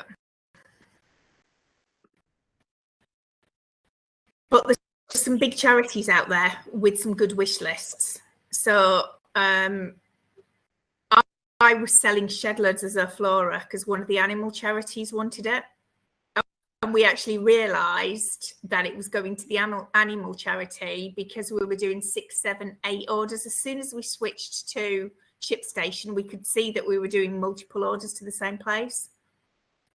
So going to find a few charities, helping them out and helping yourself out is a good thing. I suppose the good thing is if it's a local one, you can also promote it through your own Facebook and whatever. Now, if it's a local one and you see that the wish list potentially has stuff that you sell, you could go and have a chat and say, would you be willing to add some of my products to your wish list and I'll help push your wish list out. So have the opportunity there. Now I could go to these people and say, if you put some hand gel on there, I'll match it because I've got a shed load of it downstairs. Now, obviously, if these are homeless people living on the street, they're not going to want shed loads of stuff they've got to cart about. Most of this is stuff they're eating and drinking now. But I know if I do something for them, they're quite likely to do something for me. So if you are working with a local charity, and you can see that there are things that you have that would be useful for them as a charity, by working together, then you're helping each other. But just do a quick Google search or ask them. And then you're both doing, or offer to make a donation of something every time you do a sell through the list. I bought things for 2 charities. One's a neonatal charity that's run by a midwife who's the daughter of one of my friends. And the one that I was trying to find the link for, the ear one, she's an ex-Avon representative who's got 2 deaf children and set up a charity which educates kids in school and teaches sign language. So I've got a personal connection to both of those, but they've both got wish lists. But I think a lot of charities don't have. Well, it's definitely worth you working with a local charity. I'm going to copy this link and put it in the group. So it's under the link for today. No, it's not, because I've just lost it. As you do. This is the page that sets up a wish list. So if you're working with any charities on your doorstep,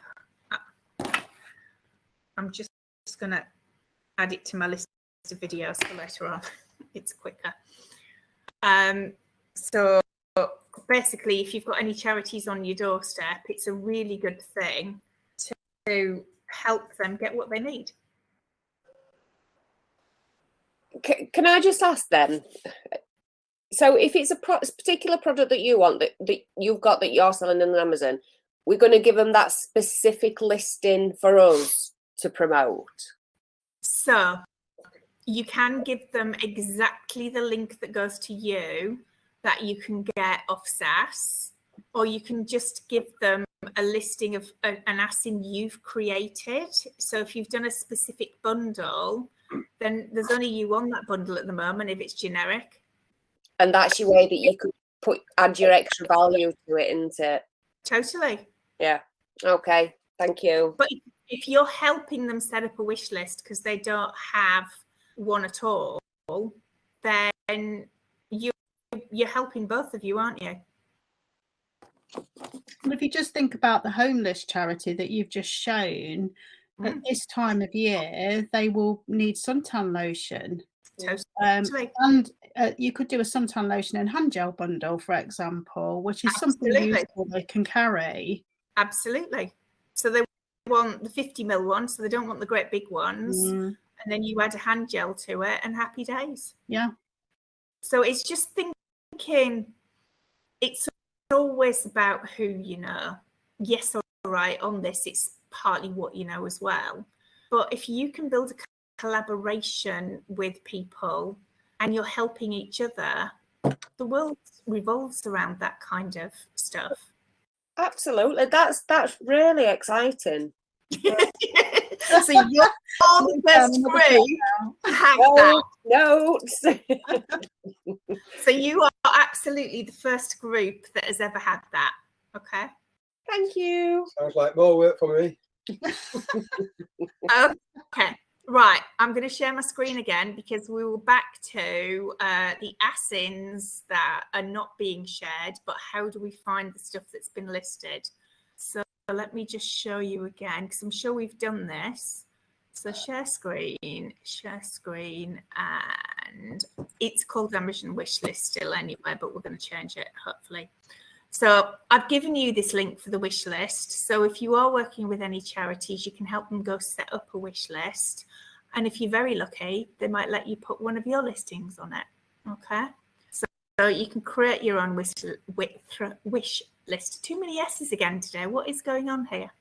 Right. So I'm going to go back to looking for an Avon product. Okay. So this is a sneaky way to see what has been listed recently. So all we do is we type in Avon and we change this little pull down. Can you see my screen? Yeah. Perfect. So we go from featured to newest arrivals. Yes, do we remember this? Perfect. So now what we're going to see is we're going to see all of the new listings. How cool is this? And we even have a proper Avon Cosmetics Limited page that we can go and have a look at should we so desire. So here's the bundle. And let's just go onto it and see who is listed on it 3 weeks later when it lets us. Or not, as the case may be. Well, there we go. Okay, so from the top, that's the code that we want. So that's the ASIN. If we don't remember where that is, we can go all the way down into it. We can see sales and price changes and all other bonkers stuff. We can find the ASIN further down in the listing. Apparently this is what A+ content looks like, and there you can find the ASIN further down, but it's exactly the same as what's in the title. So we can see that it's currently 19,000 in beauty and number 103 in eye creams, which is nice and low, thank you very much. And we can see with our seller amp who's on the listing, how many a month. That's probably not quite right yet, but hey. We can see that Amazon are on the listing, and we can see there's a fulfilled by Amazon order offer on it. What we can't see are other people. Now, this is a bit silly. That's what I was looking at earlier, this actual listing, because there only seems to be Amazon selling it, but it's got hazmat on it as well. As a... Okay. It isn't hazmat.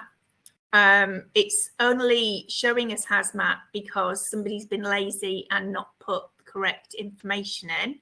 I've already flagged this and said we're not getting to list on this, and it's probably because it's forward dated. I was just thinking, why are they saying delivery 1 to 4 weeks and mid-June? And they've got ads on it. Bonkers. Totally. Now, I flagged it already. I'll try and get hazmat removed off it. Why would we do the work if we can get them to lift it?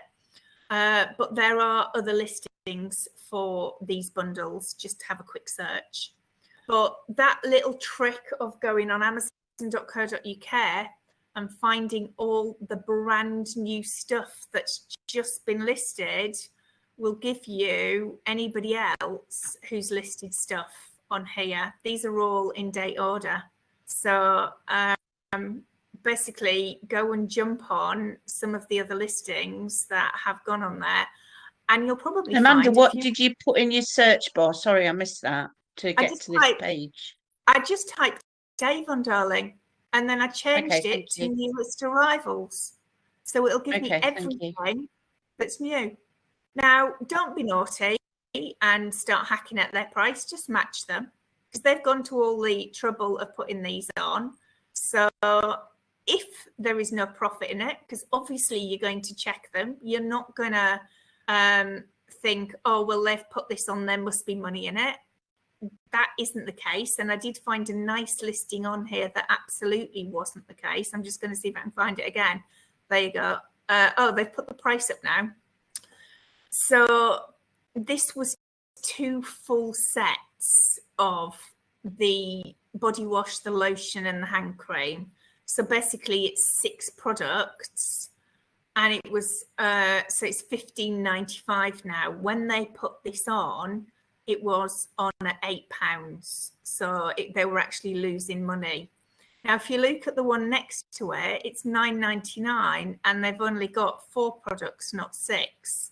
So you do still need to go and check that they've got their maths right, or they know what the blinking heck they're doing. Yeah.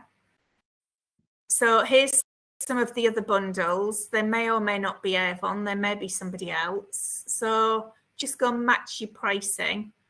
They're going to be fluid with their pricing anywhere. They're going to go up and down. I wouldn't be listing on these, apart from the fact $16.99 for 7 lipstick samples. Quite often the lipstick samples get pulled. And I also probably wouldn't be going with the lipsticks. Now, I think these are Avon listings, but it's half the price of what I would want to be listing. So my £15 to £25 is out the window. So cherry pick. You know, you don't have to go with everything, but go and find what works for you. But that'll give you some ideas of what's already gone on there. Amanda, can I ask a quick question? Because I do have a bit of a concern. We're talking about like price tanking, and you know, it starts with a penny, then it's 2 pence, then it's 5 pence, and before you know it, there's no money in anything. With the lipsticks, the hydromatic lipsticks, when they went on, the price was fair, and there was a wee bit of profit in it, not much. I'm concerned about buying in the Protanol, the eye cream sets, because of the price tank that happened with the lipsticks. Do little and often. What happened with the lipsticks? Why are they so cheap? I mean, ridiculous price. They've just tanked the price.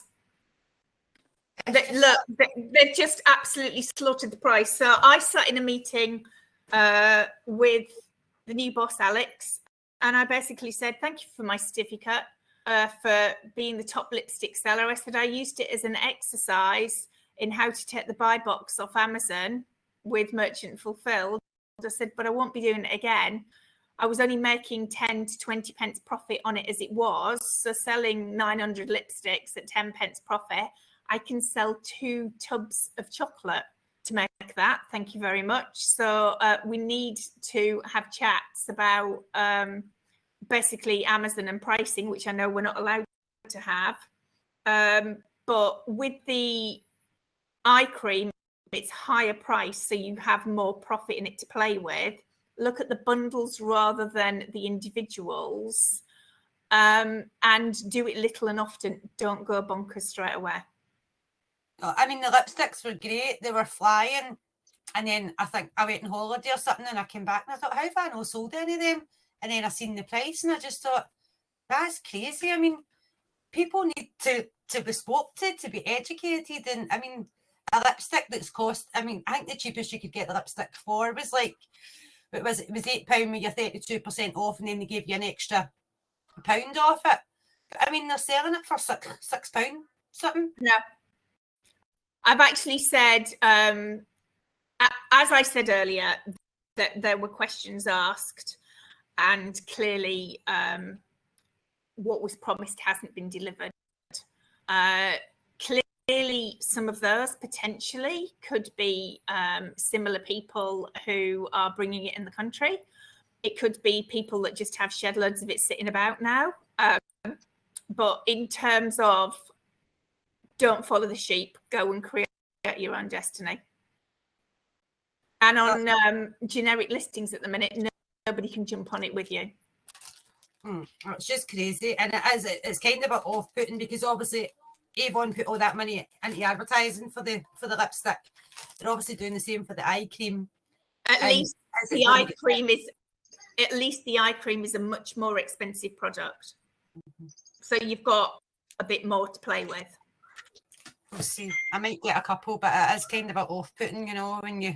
Well, I probably sold about 20. So. What is that? Eye creams on their own, Amanda? No, I've done them as bundles, honey. Right. Okay. Well done.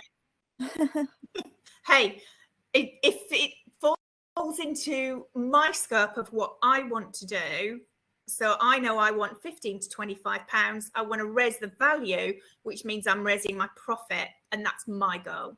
I would rather sell much less in numbers and turnover and make more money. But every single one of us, and if we haven't got a goal already, we absolutely should have. Mine's just enough to pack and get the boxes collected at the minute. So, as you can see, I spend time on doing that each time. You just need to start something and keep going, honey. That's where I'm at. And then one day I'll be a miracle person with my brain and be making loads of profits on top of with other stuff. That's the plan. Oh. So at the break, which was what, half an hour ago, I emptied the orders. There were 2 left I'd left on here. So in half an hour, I've sold 8 more things. Now, that's because most of my sales, I know, are after 8 o'clock at night. So I get a spike usually after 8 o'clock, which is really random. And we all have different time periods. And now part of that is people coming back to the same space. So if they've bought off me in the past, they might buy off me again. If they've bought a particular item, they'll probably click buy again. If I've got it showing in stock, it will be me. Otherwise, it will go to somebody else. So keeping on top of out of stocks, I don't think we're getting these back, sadly, which is annoying. But keeping on top of out of stocks, even if it's only with 1s and 3s and whatever, then I've got more chance of keeping customers that I've had in the past. So stay ahead of the game with your out of stocks.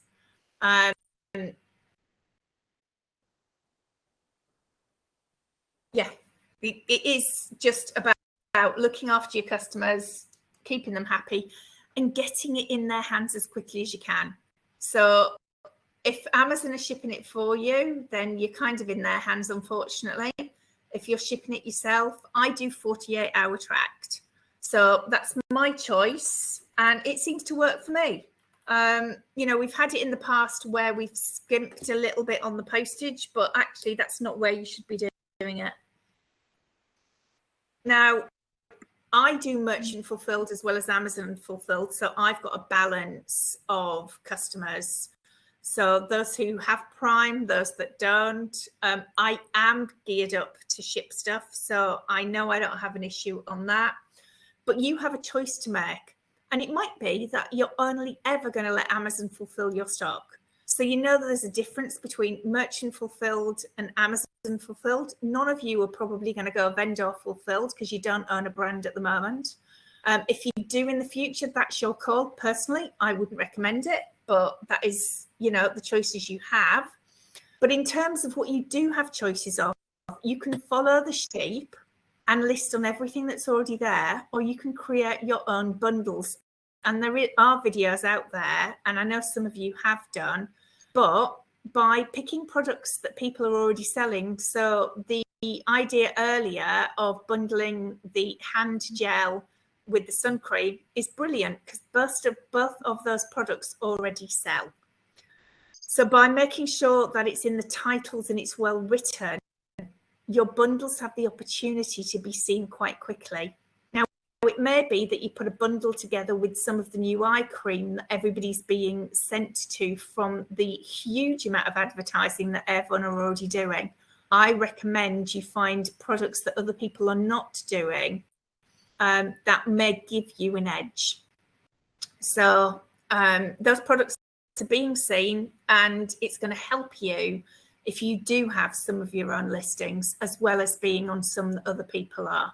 And don't take chunks out the prices when you go on other people's listings, just match it, because it rotates it within 5% anywhere. And all you're doing is taking out your profit and eventually taking out all the profit.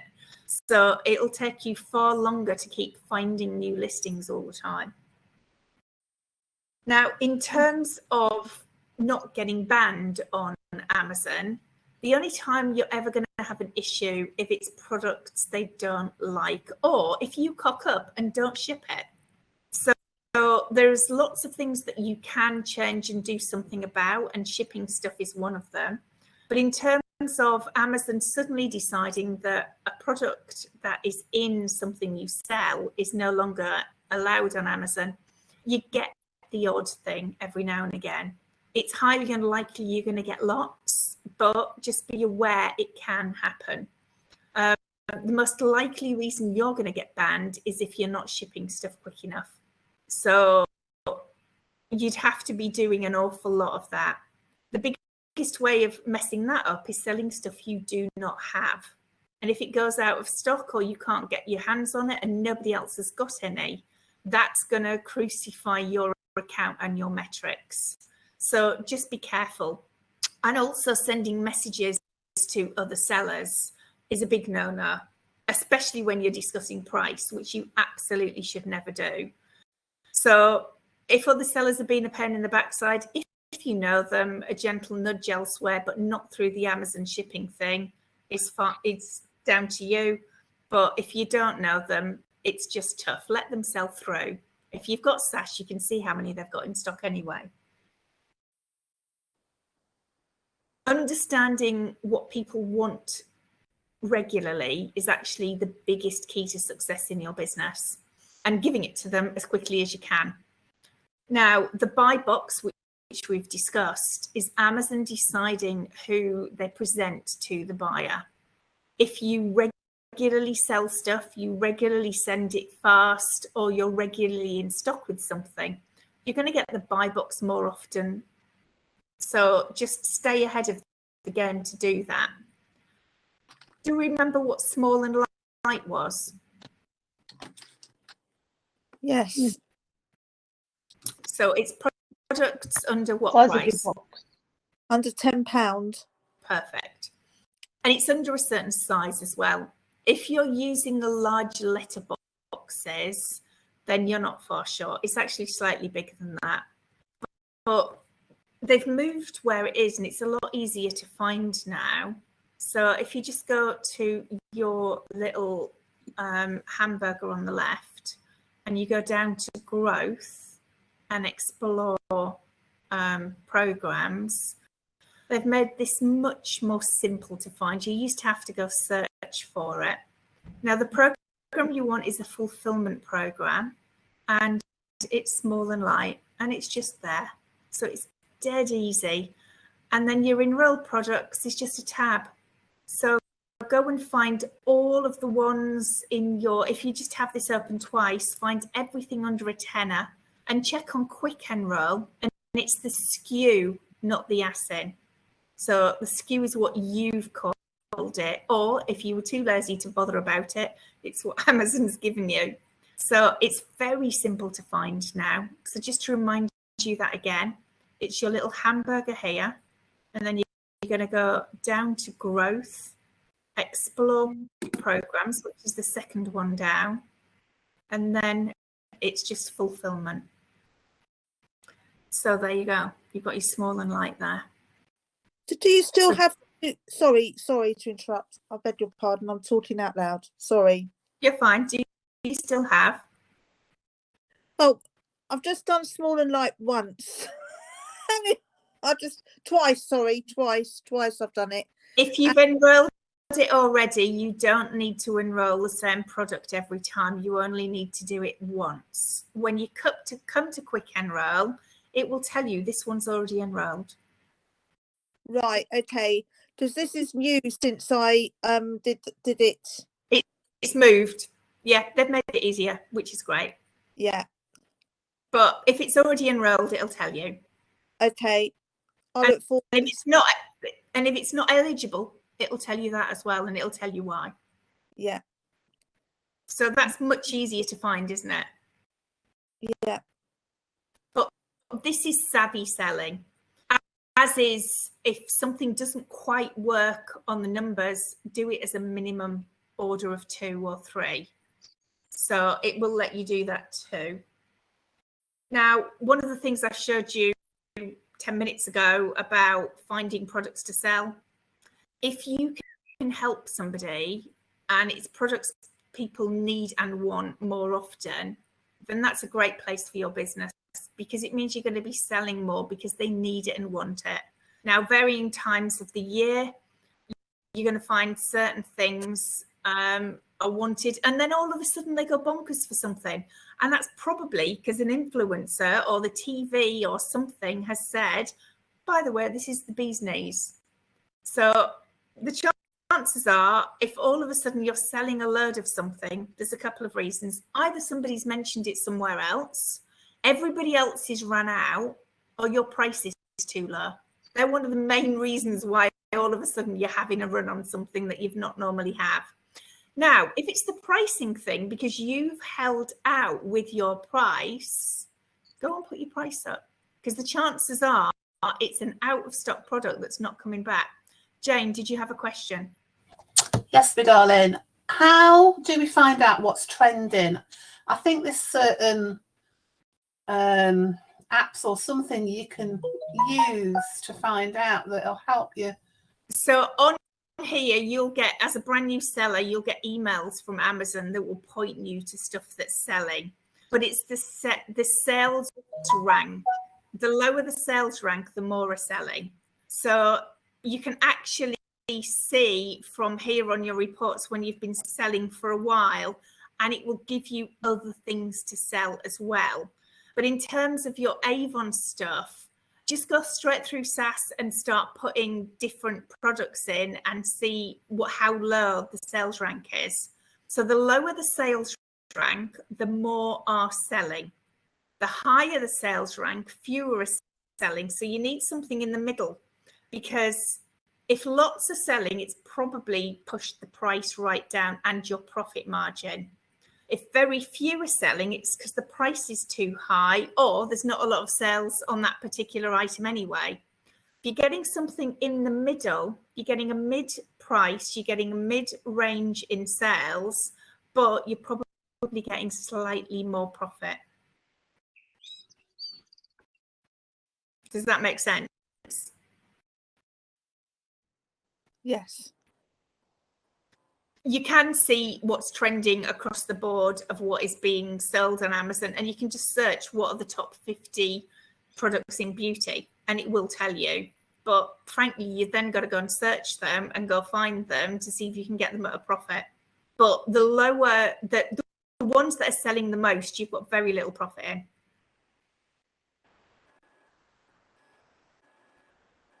If any.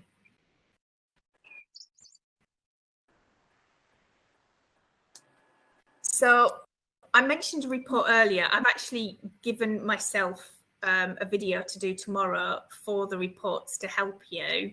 And one of the things you'll also want is an exemption. Now, sometimes you need an exemption because you can't get the data sheet for it. So the data sheet will allow you to send stuff into Amazon. One of my girls is brilliant. She does exemption sheets all the time, and she gets it so people can send it in. So I'm going to get a video done tomorrow to show you how to do that. But frankly, there's so much out there right now that you should be able to find varying things that will help you. Now, one of the other things that are on here for growth, the growth opportunities will show you loads of things that are selling. So go and have a look if you want to buy other stuff. One of the other things on here is advertising. Now, I wouldn't recommend that you do advertising straight away because you don't need to.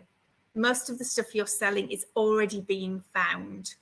So throwing a lot of ads at it, you really don't need to. And let's face it, Avon are doing that for you right now. They're sending people here.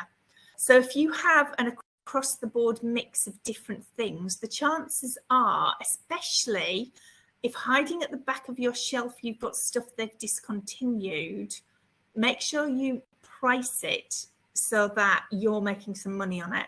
Because if it's old stock that they can't get anymore and they still want it, but it's less than 3 years old, you'll probably get a premium for it. So make sure you find it on there and get it listed. But go wide with what you're selling rather than deep. Because if you're testing it with a few of each item, you'll probably surprise yourself.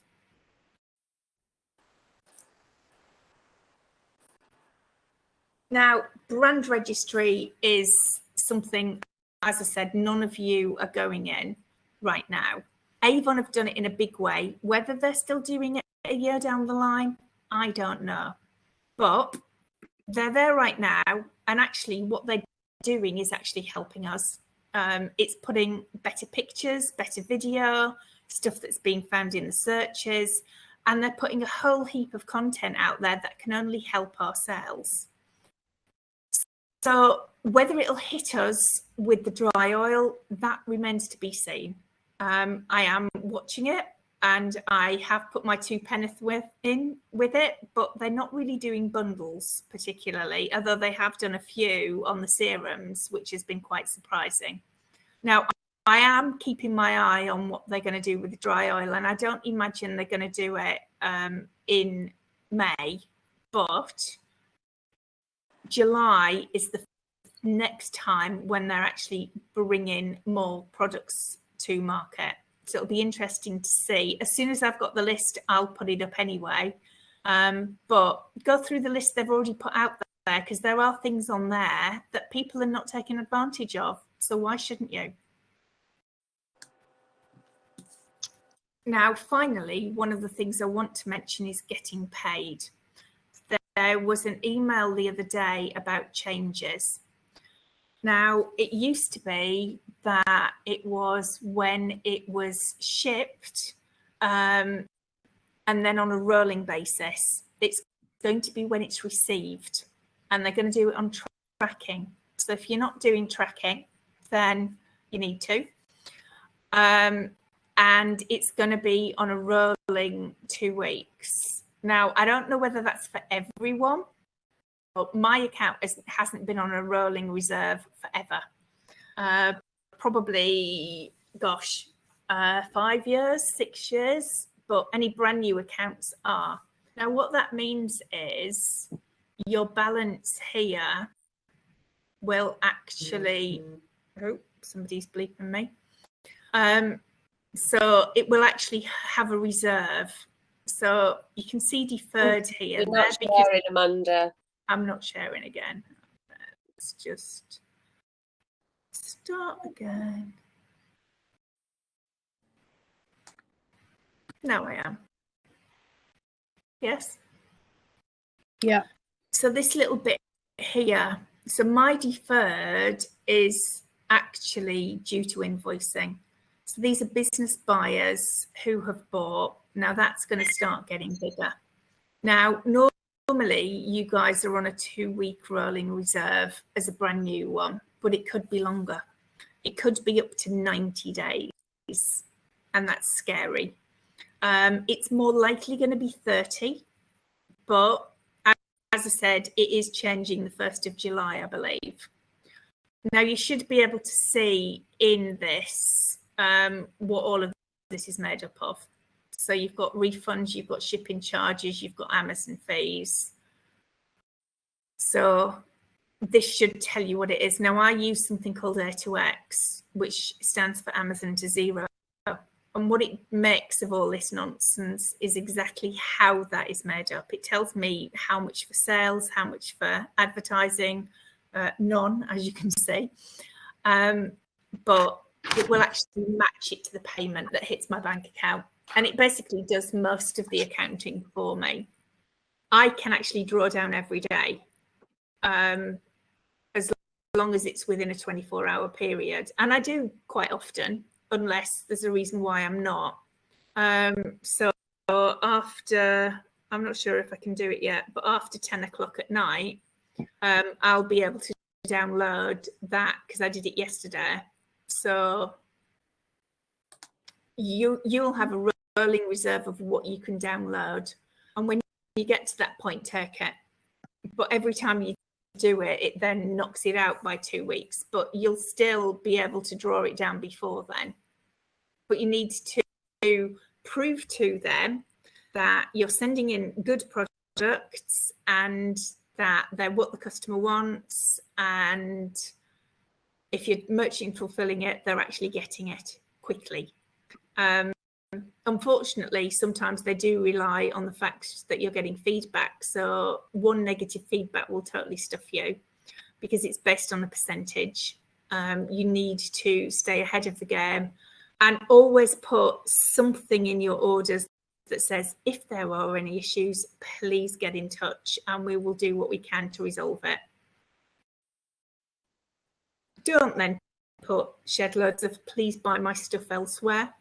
That's a good way to get Amazon to shut you down. In terms of what you're selling, most of you obviously are selling one particular company. I would highly recommend you add to that because that will then help you make far more money. But there's a good reason why you are selling a lot of it, and there's plenty of room for everybody, especially as Avon are throwing a shed load of money at it and bringing more customers out of the woodwork. So just keep doing what you're doing, and you have to have a plan. It's imperative that you know what success looks like for you, because otherwise you're just going to keep doing bits ad hoc and you're not going to see where you're going. You're not going to have yes, you're going to get a buzz when you get a sale. Yes, you're going to get a buzz when you realise that, you know, you've got money coming into the bank. Every single sale needs to be profitable. Now, that profit is down to you. Your return on investment is your call. Only you can decide what that is and what you're comfortable with. Once you get in the habit of making that more regular, and you get in the habit of sending more stuff in or doing more merchant fulfilled orders, then all of a sudden you start looking at it and thinking, well, hang on a minute, I'm actually doing quite well with this. How do I take it to the next level? That's by understanding what your customers are buying and making sure they have it more often. So just keep looking at your reports. Jane? Sorry, it's me again. I bet you're all thinking, oh God, it's a... You know what? If somebody doesn't ask questions, then... I'm a little bit naughty when I do eBay because I love sending me flyers off and things like that with orders. So and you get away with it with eBay, but if they do a test buy on you on Amazon, you're stuffed. Yeah, so I'm guessing we can't, if we're filling our own shipments, then we're not supposed to be putting anything in with the goods at all. Then not even a little flyer. You nothing, can put, if I've got any issues. Okay, so I put samples in and I put a sheet in that says this has been shipped by, we understand that it left us perfectly, we understand if there were any issues, here are our contact details if you have any issues. So they've got a telephone number, they've got an email address or a QR code to fill in a form. If they fill in the form and you now have their details, then potentially you can market to them. If they ring you, then you're establishing a rapport with them. There are other ways of building a list. So you could surreptitiously send your online store stuff and your list building stuff would need to be shown differently. So for example, if you're a limited company on here and you happen to send a flyer to the beauty advocate at an address but without their name on it, and you send them a flyer for an offer, they can join your list to get it. But you haven't named them if you're sending it to them. So you could build a list that way. But it can't then come back to whatever it's showing on your store. Okay. There are ways around it. You just need to be careful. Yeah. I mean, obviously that's just for fulfilling your own orders, but if Amazon were doing it, you've got no chance of putting anything in it, have you? No, we do have little stickers on the back of stuff occasionally. If it's your own brand, then obviously you can have your web store and varying other things on it. But in general, no. Okay. Yeah. But if you want it hard enough, you'll find a way. Right, so I've just gone through most of what's on this list of what you need to know. One thing I didn't mention was IP claim. Anybody want to remind me what that is? Intellectual property claim. Absolutely.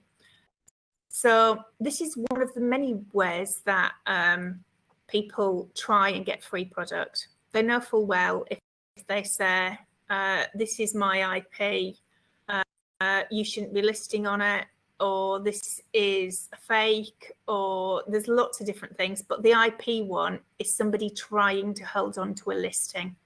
They're saying that you shouldn't be listing on it. There isn't anybody selling Avon who has any IP rights whatsoever. There are sadly one or two sellers who play dirty. Unfortunately, because they've been selling on there for so long, they almost have brand registry, although that might be getting affected with the proper brand registry that's just gone in.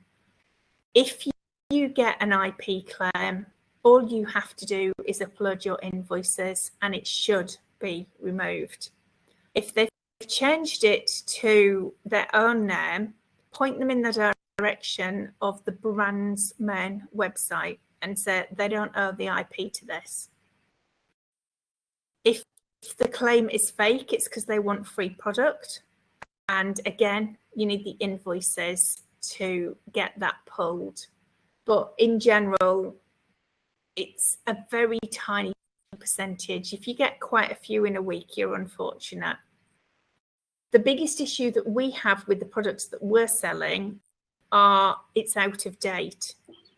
I have asked time and again that we have this put on the main site so that we can educate people that it is the date of manufacture and not the date of expiry. It is coming, so is Christmas, but I do think we'll get it this year rather than...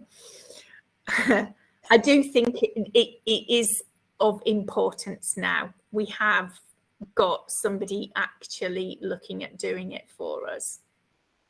In terms of what you're selling, your best products are under 2 kilos. That's where your biggest profit margin is. For me, however, it's higher than that if I merchant fulfill, but that's only because I have a deal on my postage. So I found a way that works for me. You need to find the way that works for you. And the only way you're going to do that is try and test stuff. And that will embed how to do stuff. And it gets faster, it gets easier. You start doing stuff on autopilot. And then ultimately, all of a sudden, you look back and you think, oh my goodness. So there are 2 people who started this journey a year ago who have done 6 figures in sales. And they make me smile when they send me little messages and little pictures. I'm not telling you who they are because you don't need to know. But I take great pleasure pleasure in the journeys that you guys take, and it makes me smile. You're all going to have hiccups, and how you choose to handle them and what you choose to do in your business is absolutely your business and none of mine. But if you keep going and you keep following the different things to do, you can and will make this work. If you fall at every hurdle and give up, then you're joining the ranks of the people who, yeah, they just give up. And there's lots of them. But it's there to be done. And you will find by putting the effort in, you can make it happen.